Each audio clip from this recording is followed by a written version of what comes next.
Halo semuanya, selamat datang di podcast Suara Sekolah. Bareng aku, Citra. Aku Fatma. Serta aku, Zahra. Nah, hari ini kita bakal ngobrolin sesuatu yang sangat penting dan juga menarik loh. Yaitu kalau menurut kalian itu sekarang masih perlu nggak sih study tour sekolah? Oke, siapa sih ya yang gak excited kalau dengar kata study tour? Tapi belakangan ini banyak juga ya suara-suara yang mempertanyakan, masih relevan gak sih study tour itu?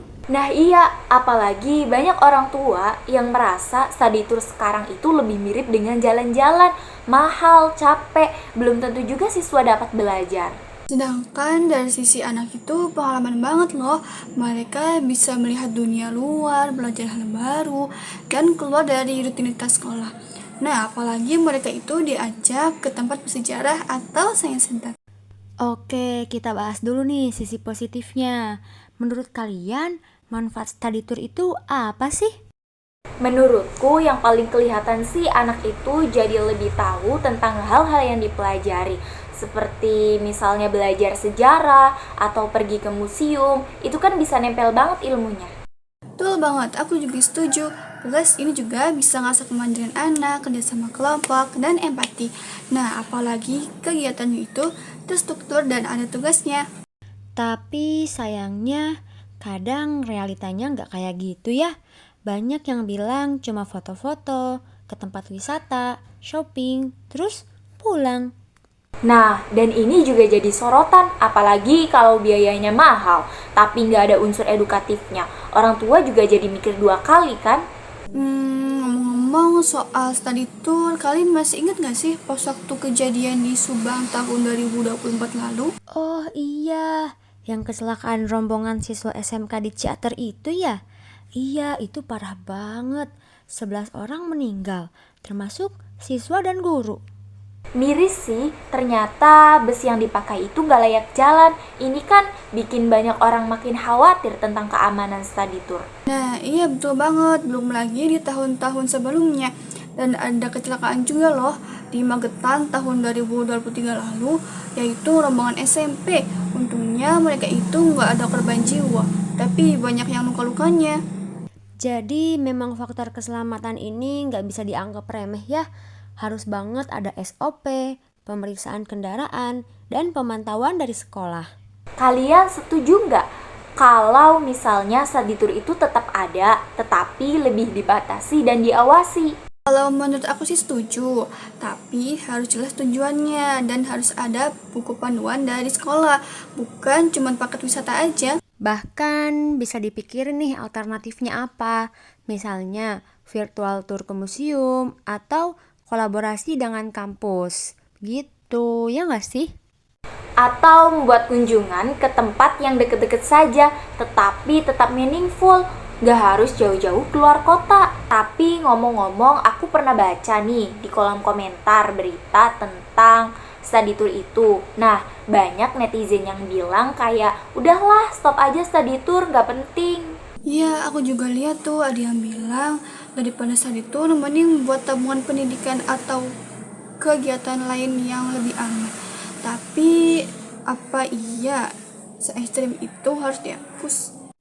Menurutku nggak perlu dihapus total sih, tapi ya dikurasi. Jangan asal pilih tempat, asal naik bus, atau cuma karena sekolah lain ngadain, jadi sekolah kita ikut-ikutan. Dan jangan juga dijadikan sebagai ajang pamer ya. Kadang ada yang milih destinasi yang wah banget, sampai orang tua itu terpaksa minjem uang biar anaknya itu bisa ikut. Padahal anaknya juga nggak terlalu ngerti acaranya itu buat apa. Betul, bahkan ada anak yang pulang dari study tour sakit karena kelelahan. Harusnya mempertimbangkan usia dahulu.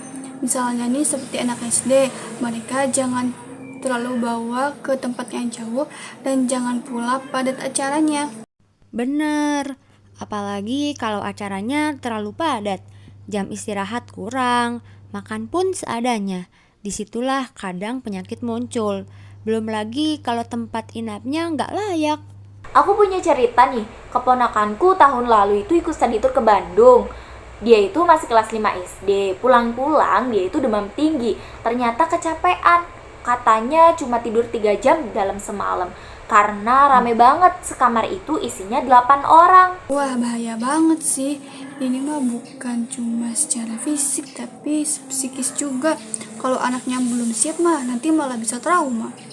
Nah, ini juga jadi catatan. Sekolah itu harus paham kesiapan mental dan fisik anak. Harus ada pendampingan yang cukup. Idealnya satu guru mendampingi beberapa siswa sih. Kalau menurut kalian gimana? Kalau aku idealnya guru itu maksimal pegang 10-12 siswa saja. Kalau bisa juga bisa dibagi per kelompok kecil dan dilatih disiplin. Buat orang tua juga harusnya diedukasi, bukan cuma sekedar biaya aja, tapi juga kesiapan anak buat ikut serta dalam kegiatan itu. Jangan main izinin aja karena biar nggak ketinggalan temen-temennya. Mungkin kedepannya study tour itu perlu lebih transparan juga ya, dari mulai rincian biaya, agenda, transportasi yang dipakai, sampai asuransinya. Setuju, dan mungkin pemerintah atau dinas pendidikan itu bisa bikin standar khusus study tour. Jadi nggak liar gitu konsepnya. Iya, biar ada quality control juga karena yang kita pertaruhkan saat ini bukan cuma soal biaya dan nama sekolah saja, tapi keselamatan buat anak-anak juga. Jadi kita semua sepakat ya, bukan soal perlu atau enggaknya study tour, tapi gimana caranya agar itu jadi pengalaman belajar yang aman, terarah, dan bermakna.